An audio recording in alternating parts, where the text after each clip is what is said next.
safety talking. Why is this technology important? If you haven't heard about it already, chances are you saw it in the news most recently in Austin. So those who don't know about flock safety, can I get a show of hands? Who has never heard of flock safety before? Yeah, that's pretty typical. The interesting thing is you've probably seen the cameras. So usually at intersections or on-ramps or off-ramps, flock safety is most well known for our license plate reader cameras. So these are important on a couple of different levels. The company's story, we started a little less than a decade ago when our founder had a break-in at his home, and he had a full description of the vehicle, like many of you probably have had when one of your cars has been broken into. You give it to the police, they say thanks, really can't do anything with it unless it happens to pass by my line of sight, but thanks for giving us this details. What these license plate reader cameras do is it allows that officer to take that plate number, put it into a hot list, and so when that car passes by one of these cameras, including the several that are in Houston, your law enforcement then gets an alert saying this stolen vehicle was spotted at this location heading in this direction. It's not a tracking device. It doesn't track these vehicles everywhere they go. I know that's a big concern about privacy, but that's really at its core what it is. In some cities, including Houston, retain those images for a certain period of time so they can be used in investigations, which I'm sure you'll hear from your officer. This is becoming more and more prevalent. Flock is in over 6,000 communities across the country. And why is it important specifically for here at the NAACP chapter? And then one of the reasons I'm here specifically is because I worked with the city of Oakland, who is dealing with their own real significant crime issues in Oakland. At the same time, there's also a real concern about over-policing. Communities want safety, but they don't want safety for themselves at the expense of safety for their communities, such as over-policing, bias policing, pretextual stops. And one of the reasons that we have had so much success in Oakland is because of the support of the Oakland branch of the NAACP, for a couple of reasons. They actually issued a full letter of support for flock on a couple of different reasons. First is the fact that these cameras that focus on vehicles and license plates prevent and decrease the opportunity for bias in policing. No longer are officers having to rely on their own judgment of saying that car looks suspicious, that person driving that car looks suspicious. Now they can take all of that out of the equation and they can say that is a car that we know is involved in a crime from one place or the other. There's no guessing about whether or not it's been involved in a crime.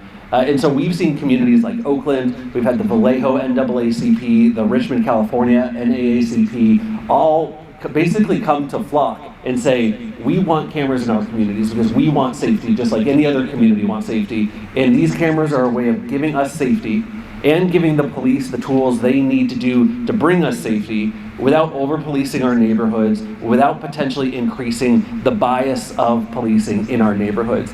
And so that's why I'm here today, is one, for the folks that don't know about flock, to demystify it for you, and for those who have heard about flock, you probably heard about it in any number of situations, and we are working to be incredibly transparent, both in where the cameras are placed by your police department to the extent we can be, how the technology works, because a lot of people just see a camera pop up on their street or at their intersection wondering what this is, concerns about how it works, and also making sure folks realize the societal impacts that these can have in a positive way.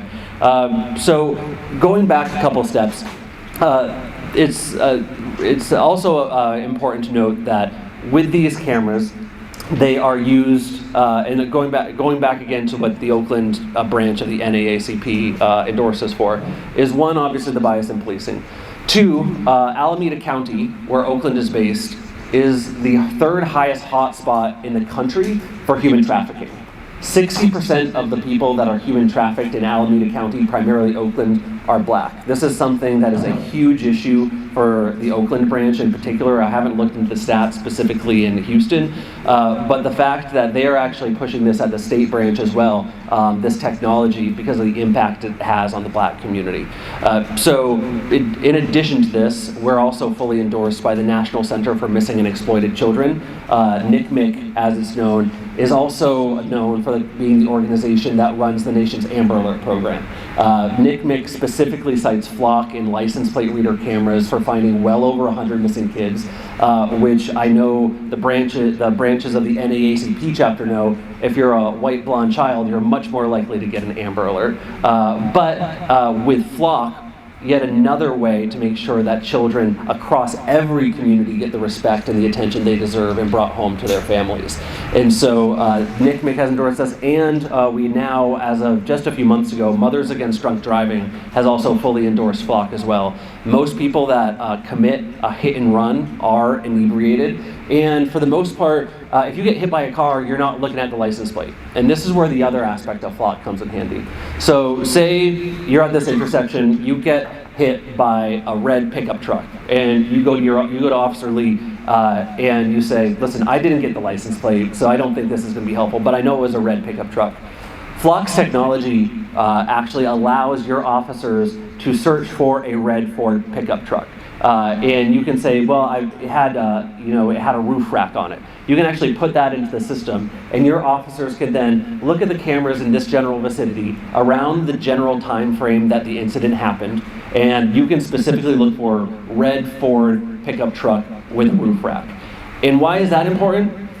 Because if all your officers have to go for is a red Ford pickup, all of a sudden every single red Ford pickup driver is a suspect. Yeah. And so, and then that's where potential bias comes in. Which drivers of the red Ford pickup trucks are you going to pull over? We all know the statistics. No matter how much training we can do across the country, there's always room for growth. So this goes from looking for a red pickup to the red pickup. And it, again, reduces the potential for negative police-community interaction and allows the police the time to do their jobs. Every single police department in this country, absent a few, are short-staffed. What this technology is not meant to replace officers. It's meant to be a force multiplier so that your law enforcement can do their job quicker, more efficiently, and more equitably. And so that's why we're incredibly proud of the partnership we have with Houston. And I'll be honest, I was just in Austin. There's really a tale of two cities going on as far as cities that take this seriously and the cities that have decided either not to use these cameras or to turn them off. So I was just in Austin. About a year ago, Austin decided to turn off their cameras. This past weekend, there was a massive active shooter in the city of Austin you might have seen. Locked down huge swaths of the city. They switched cars, I think, 3 or 4 times.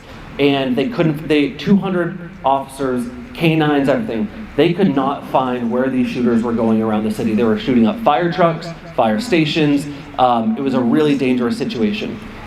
Then the shooters crossed the city border into Maynard, Texas. Maynard, Texas has LPRs. They found the people within an hour and a half. Because they had the license plate readers, they had a description of the vehicle. And so now, the reason I was in Austin is now saying, maybe we made a mistake. Yeah, maybe we made a mistake. There's a lot, and one thing, I'm happy to answer questions after this is all over, and I don't want to take up all the time because your officers have way more success stories that are way more impactful.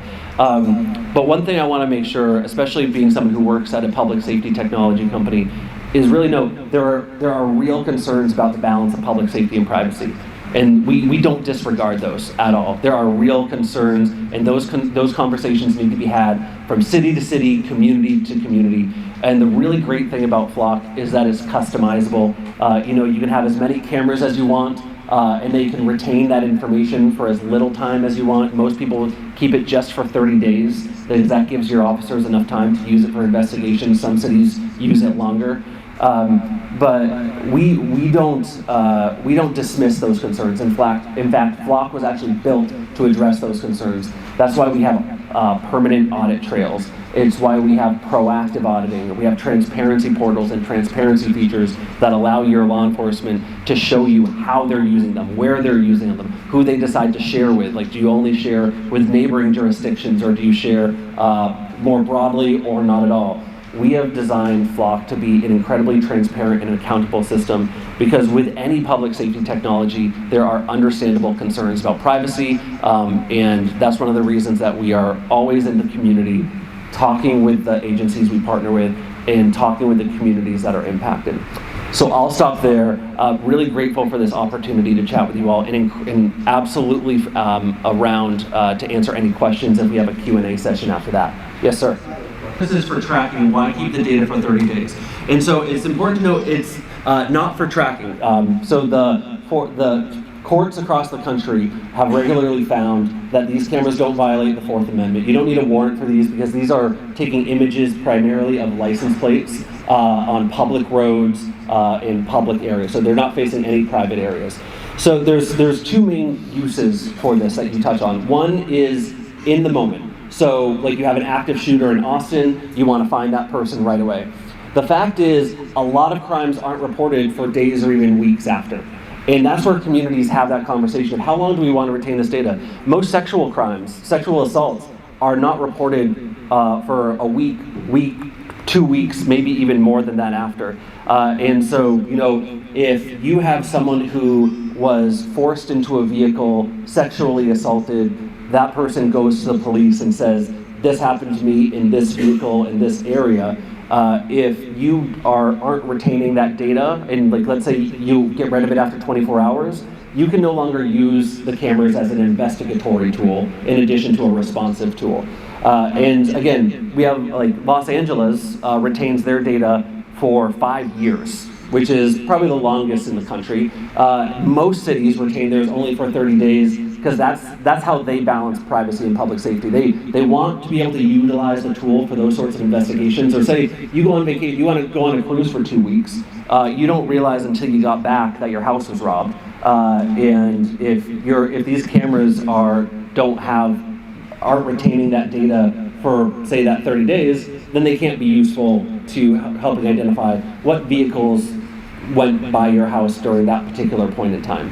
And so that's the reason every neighborhood, every community decides what data retention works best for them. Some of them do less, some of them do more, but it's totally up to the city and the community. Do you have statistics on what percentage of investigated use they make of the cameras? We're getting much better at that. Our estimate, based on the self-reporting that law enforcement does for us, is that 15% of all crimes in the U.S. are solved using Flock today, approximately. So about 15% of all crimes, I think the number was on my slide, was something like thousands of crimes a day using Flock. That's not a question. Of that 15%, what percentage of those crimes were solved using investigative methods as opposed to tracking? Got it. So the question was, of that amount of crime that is, estimated to be solved using Flock, how many of those crimes were investigated, like in that 30-day window, versus situations like Austin? We don't have those numbers. So what I can tell you is one example is in San Francisco, where the mayor in San Francisco has really embraced Flock. In the time since they've had Flock, car thefts have gone down 40%, and that's impressive on its own. But even more impressive is the clearance rate of auto thefts has gone up 40%. So that means there's 40% less crime, and of the crime that's happening, 40% more people are being charged. So less crime is happening, and for the crime that is happening, more people are being caught. So we don't have the specific statistics that you're looking for, but as we continue to collect data and new methods, it's absolutely something we would look into. Yes, sir. Yeah, I have a question in regards to the scope and purpose of the cameras, because I came from DC, and DC, we have cameras everywhere, and what I've noticed being a resident there, I hate to say this and not to try to stereotype, there's more cameras in black neighborhoods than there were in hard affluent neighborhoods. So my question is, how do you balance how do you balance this? Like I call it surveillance, because they were doing tickets, they were doing, you know, any activity that happened in those neighborhoods, that's what they're doing. But it seemed like there's more, I just happen to know there's more cameras in places where you can get, you know, the likelihood you get those tickets or in coming down the hill or whatever. So to me, I saw more in black neighborhoods than the more affluent neighborhoods. So how do you balance that? You know, if the scope changes, how does the residents or that community know? Right. Excellent point. And it's one of the things that's been raised by you know, several groups and several people. And a really important point to note is flock cameras are not catching people committing crimes, and they're not looking for people committing crimes like, you know, officer on the street or one of those other cameras, or we don't do speed cameras, we don't do red light cameras. These are all, the hits that are coming on these cameras are for vehicles already identified for having been involved in a crime. And so, that's the interesting thing is like, in Austin and some of these other cities, we have the black and brown communities literally asking for these cameras because again, everyone wants to feel safe, and all community, and the people that are most likely to be victims of crime are those in the black and brown community. But again, like we were saying earlier, is you don't want to try to attempt to bring that safety, which in turn then brings over policing, potential profiling, and bias into it. And that's where Flock is unique in that these cameras aren't catching anyone or trying to catch anyone doing anything like a typical surveillance camera. So there's a reduced opportunity for that sort of bias and profiling with these cameras, because this will only alert to the vehicle that was, you know, potentially used in a missing person or a robbery, things that have already been identified. And so it doesn't even matter if they're in that particular neighborhood or if they're on the other, or if they're in Georgetown. Because it's just looking for that license plate. It's not looking for people actually committing that crime that could lead to potential additional focus there. So I just want to make sure I understand. Yeah. Right now you got a certain scope of what you're doing. So if that scope changes, the community would know that scope has changed to doing something else. That's the only thing. They set these things up. You know, they had, like I said, they had cameras on everything. To the point where gunshots, they knew where to go look. So we also have as long as the scope stays consistent, and if there's a change in the scope, as long as the neighborhood, you know, the community knows, I think that's okay. Absolutely, and that's where your relationship with your PD comes in. Because I just want to make clear, Flock does not make any of these decisions independently. So we partner with your police department based on the needs they talk to us about, and that's how this comes out. So we as Flock, we're not just going around putting up cameras left and right. Your police department is a client of ours, and they tell us where to go and what to do. Yes. Out of the South Central Control Station here, and I'm just here to tell you guys how I utilize and most everyone at my station utilize Flock. For example, there was a lady, she was carjacked, and all the information that we had, we knew her license plate number, but we knew the direction the car was going once the suspects took the vehicle. So what we did was we put in that license plate number, and we put in like we said, the search parameters. You can shake around like a zip code or like a dragging and putting like on a map, and to see if that vehicle went in that direction, to see maybe we can figure out where it's at, things of that nature. As that was happening, the suspect was caught because we were able to pinpoint, okay, they're traveling in this direction. Let's say, for example, I don't remember the exact street. I'll just use Alabama as an example. They were traveling east down Alabama.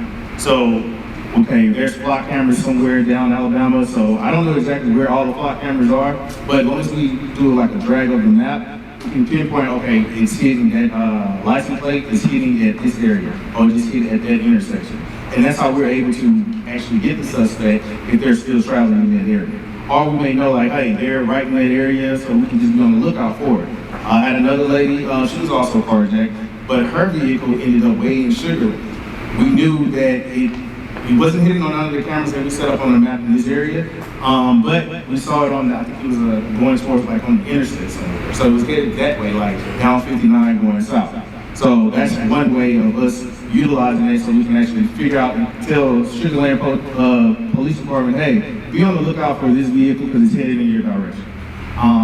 Most of the times, in general, the camera doesn't take pictures of the people in the vehicle. vehicle, it's like you said, the characteristics or even the license plate, it's the rear. So that allows us to, okay, we knew it was a red vehicle, so we can type in red vehicle with maybe a dent in the front bumper. And that can minimize as far as like, oh, we're not putting everybody in a red vehicle over, okay? But we know, okay, it was headed in this direction, it's a red vehicle, and it had a major dent in the front. That gives us a reason to, hey, okay, maybe we should stop and just say, hey, maybe this is the person, okay?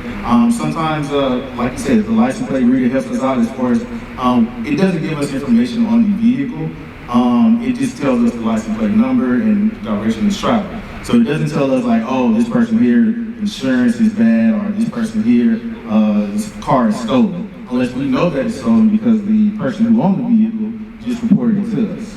Other than that, it doesn't give us any type of personal information, things of that nature. So if we're utilizing, we utilize the actual flock system after a crime has occurred. So we don't utilize it before a crime has occurred or anything of that nature. We pass that information on to investigators. I know that, say for example, I'm working on I know that a vehicle was stolen or things of that, or a vehicle was involved in an accident or maybe aggravated robbery or whatever it is. I can put that license plate number, if I have that number, I can put it in the system and search like a certain time frame and then also a certain area. So just in case while I'm at work or something, it can alert me like, hey, it's hitting off that area and I know that vehicle was involved in this aggravated robbery or failure to stop and give information or failure to stop and render aid. So I'm able to be notified and also notify other officers like, hey, this vehicle here was involved in XYZ. Hey, we might want to check that out and give us more investigative tools. That's just some of the ways that we utilize flock in general. Yes, sir.